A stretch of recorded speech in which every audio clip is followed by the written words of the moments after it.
నా ఎదచప్పుడు చేసే శృతి నీవే. పార్ట్ 2 స్టోరీలోకి వెళ్దాం.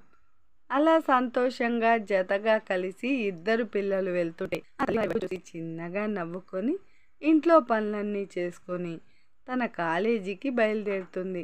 తను ఒక కాలేజీలో తెలుగు లెక్చరర్గా పనిచేస్తుంది.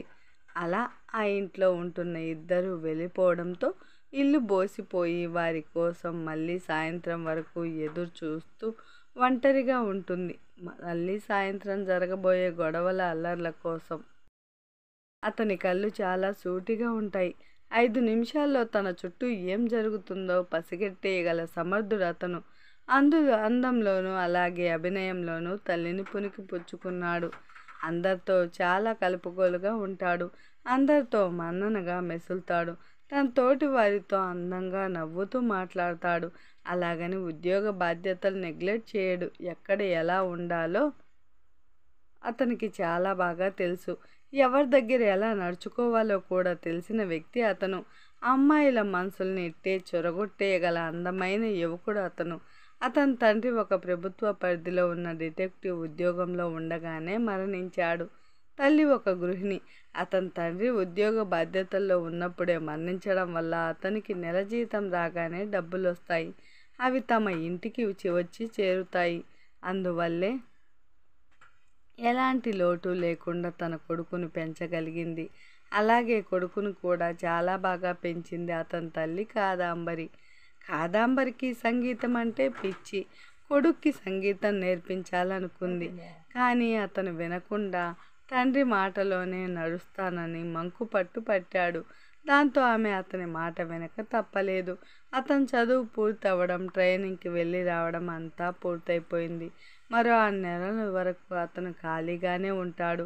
ఆ ఊరి మీద రీసెర్చ్ చేసి అక్కడ ఏం జరుగుతుందో క్షుణ్ణంగా పరిశీలించి అదంతా సబ్మిట్ చేయాలి. అప్పుడే తను ఉద్యోగంలో జాయిన్ అవ్వగలడు. అందుకే ఎప్పుడు ఖాళీగా ఊరు మొత్తం తిరుగుతూ ఉంటాడు.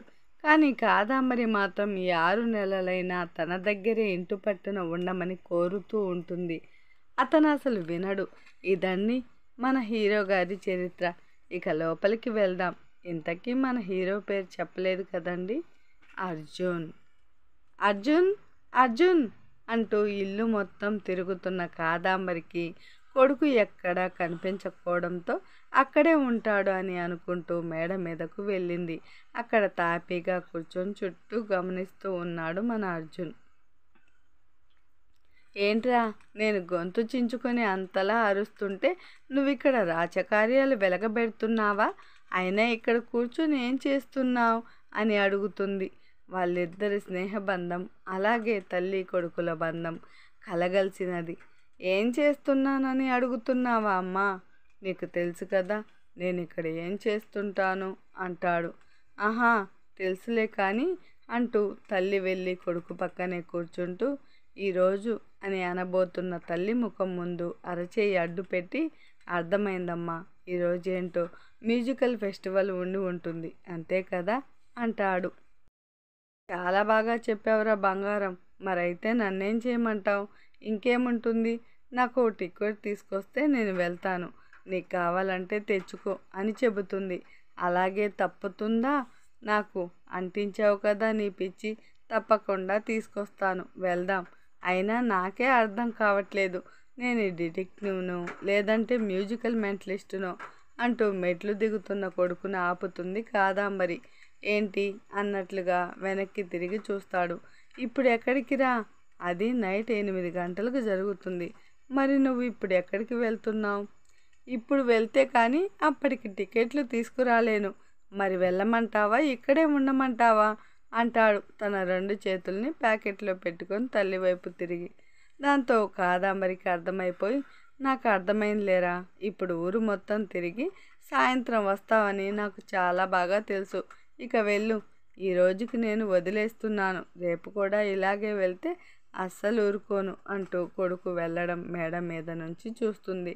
అప్పటి వరకు హుషారుగా వీల వేస్తూ వెళ్ళిన కొడుకు ఇల్లు దాటగానే మరో కొత్త వ్యక్తిగా మారిపోతాడు. అది ఆమెకి చాలా బాగా తెలుసు. అతను ఎవరి దగ్గర ఎలా ఉండాలో తెలిసిన వ్యక్తి. కాదంబరికి అనుకున్నట్లుగానే పైనుంచి చూస్తుంది. తన కొడుకు వెంటనే అతని రూపురేఖలు మారిపోయాయి.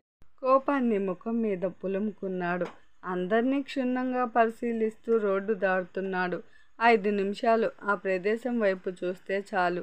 అతను అక్కడ ఆ ప్రదేశం చుట్టుపక్కల ఏం జరుగుతుందో చెప్పగలడు. తన కొడుకును చూసి నవ్వుకుంటూ ఇంట్లోకి వెళ్ళిపోయింది Kadambari. Thank you for watching. Like చేయడం మాత్రం మర్చిపోకండి. సబ్స్క్రైబ్ చేసుకోండి. ధన్యవాదాలు.